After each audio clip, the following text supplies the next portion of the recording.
All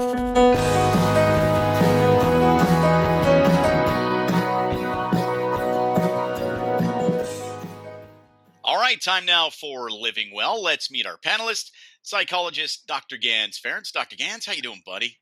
Good. Always glad to be here. Good to see you. Thank you Nice for to have coming. you. We appreciate it. Yeah, absolutely.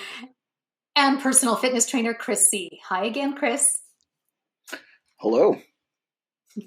All right, we're going to dive right in. If you're looking for a way to get the benefits of low to moderate intensity aerobic exercise, like maybe walking, jogging, or cycling, but you don't want to actually do it, maybe slide into a hot tub. You heard what I said. Just slide into a hot tub. Forget exercise. Just go lay in a hot tub. You're going to be fine. Okay, I want to say that this is a thought that a PhD candidate at a university in the UK is sharing on social media. This is not advice from Sean Burke. No. No. In James Stewart's published paper, he concludes that ancient times folks who've enjoyed hot baths or saunas for optimum heart health had it right.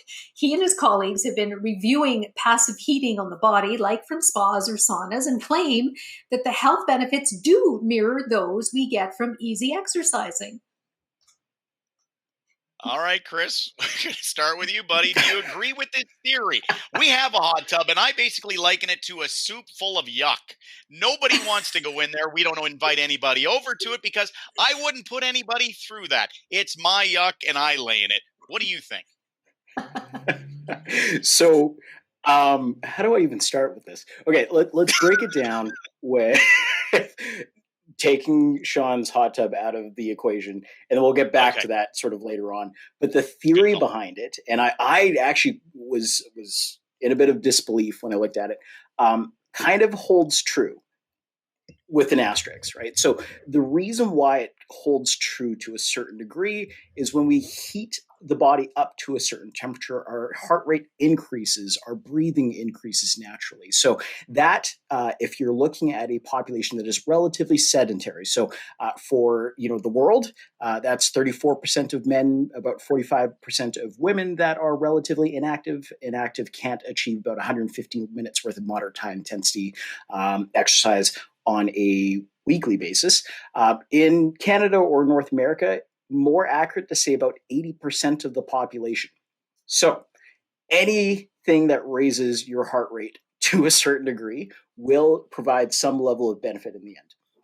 Now, the other thing to note when it comes to sort of the studies that they're looking at, and the James, the PhD candidate, had noted this out too, is that generally most of the countries that they're looking at for these additional studies are actually countries that are in these blue zones. So blue zones generally have longer life expectancy, lower cardiovascular issues in general, and a lot more of other things like proper social supports and really focusing on not only physical activity and other things, right? So in addition to that, we're thinking not only about changing a person's frequency of sauna or of jumping into a hot tub, but really more about looking at the long-term benefits of just making sure that you're well taken care of in general, maybe including a sauna or a hot tub dip here and there. Here and there, he says, here and there. So what benefits do spas and saunas actually have on our health, specifically maybe our muscles, Chris? Yeah, so I probably tell most people to kind of throw out what they see when it comes to the marketing on hot tub and sauna based sales companies and or suppliers and stuff, right? And usually those two benefits are things like sweating out all the toxins, which doesn't really happen to sort of the significant degree that they're claiming. And then the second side of things is reducing aches and pains. Now, again, there's a bit of an asterisk around that one, where what we prove is that if we're in an active lifestyle, let's say, and we're doing a hot tub dip or a sauna right after the activity in and of itself, we can actually increase the range of motion of joints and of muscles and allow us to stretch that out. So it doesn't necessarily reduce the aches and pains in the long term, but certainly if your aches and pains are a little bit more chronic or a little bit, long term, what you can do is jump in a sauna or a hot tub and find sort of some benefit out of it. Now, the asterisk, and I'm going to go back to Sean's nasty hot tub, is just that.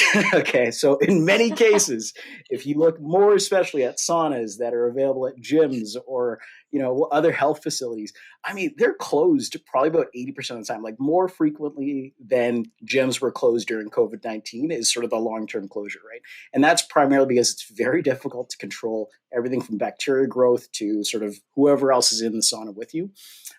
So I'd probably say that it is beneficial to a certain degree to jump into a hot tub or a sauna and use that as sort of the long-term benefits, more especially if someone's relatively inactive. There's some positivity around that, but make sure you know who you're saunaing or hot tubbing with and make sure that they're a clean bill of health is probably the best way to explain it. Love that tip. I didn't expect that one from Good one. Chris. Here's another one as well. If you are a hot tub owner, you're supposed to put chemicals and things in those things. I'm rather loosey-goosey with ours because, again, it's just me and my wife. So I'm just letting you know. If you scrape the top off the water... Just get rid of the foam, right? Yeah, just send it to the filter. And whatever. Yeah, it's got a greasy look to it. Okay, the COVID pandemic has really taken its toll on many folks' mental health, yours truly included. And so over the past year or so, many have actually turned to therapy. Now that we may be close to being back to normal at some sort again, we may find that we may not need therapy anymore. A recent article in Psychology Today Canada has posed the question, how and when do you start winding therapy down, or do you even need to stop it? So we would like to pose this to our psychologist panelist. Absolutely. First of all, Dr. Gans, should someone include therapy as part of their regular life or not? I 100% think that we should. I've included in my personal regular life for the last, more than 30 years now, actually. I'm not going to stop until I die, right? It's something that is very, very healthy to do. And it doesn't have to be, like every week or several times a week. It can be like once a quarter, a couple times a year just to check in. But, I really encourage people to start thinking about optimal well-being as opposed to fixing a problem. I think we sort of have this skewed idea about psychology and therapy generally about, things have to be really, really bad before you seek out the help of a professional. Where I think, just like everything else in life, prevention, proactivity, all these other things are a much better investment because you get more bang for your buck. What's that saying? A stitch in time saves nine. That's an old, I think, old saying from poor, whatever his name's Almanac is. But that's the idea. The idea is an ounce of prevention is worth a pound of cure. And so the same sort of thing. If you're moving your life forward, you're feeling happy, you feel generally that you're handling yourself and you're moving in the direction that you want, you're much more robust. Things are still going to get you down. You're going to have the normal stresses of life. But, two things are happening. One, you feel more in charge of your life. So you have a little bit of a buffer to be able to absorb those ups and downs. But two, you've already established a working relationship with a professional that you trust. So when things really do go off the rails, if they do, you're already in a working relationship. So you don't have to go and figure out who to go to or build rapport with that individual. You already have that relationship established. Okay. But Dr. Gans, how do you help your clients who want to wean off therapy, saying that I don't need it anymore? Yeah, and that's perfectly fine. Just like everything else, the client is the consumer. So they're really the expert in terms of what they, want. And just like starting therapy, you want to make sure there's a good fit and you're comfortable, you feel safe. Ending therapy is also on, the client can have that discussion and talk to the therapist, talk to the psychologist or the other mental health professional and say, okay, this is what I'm thinking. What do you think? And how do we do this? What's the best, most effective way to do this? And some people, I've had clients who just like, I'm good now. And so they stop and that's good. I always leave the door open. If you need to come back, doesn't have to be me, but just don't know that you can always access this whenever you need to. A lot of my clients actually do the whole, I'll check in 6 months, or I'll check in a year, or they just come back to check in every now and then just to make sure things are going well. Honestly, what I've found is for a lot of folks, knowing that you have either somebody that you're established with or you might even actually, like, I've had people set up appointments 6 months in advance. What they tell me is that because they have the appointment, they deal with a lot of stuff in between now and the appointment that they would normally, go to see the therapist about. But because they know they have that follow-up appointment booked, they can kind of manage until they get there. So, really it's about what works best for the client and how that works out with the mental health professional they're dealing with. That all makes sense. Absolutely. All right, we're going to dive into our lightning round, where our panelists have a chance to share something they feel would be great for you based on their expertise to hear. Dr. Gans, we're going to start with you.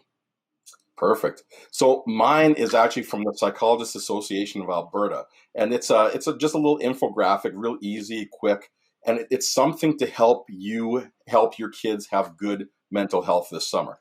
As we're opening up, as things are starting to shift, it's going to be maybe a little awkward to, have kids start to get back out and figure out what to do with them. So the infographic really gives, I think, 4 or 5 really good strategies about what you need to do, what you can do to help support your kids' mental health and also have fun this summer. So I encourage everybody to go there. Excellent. Chris, what about you? Okay.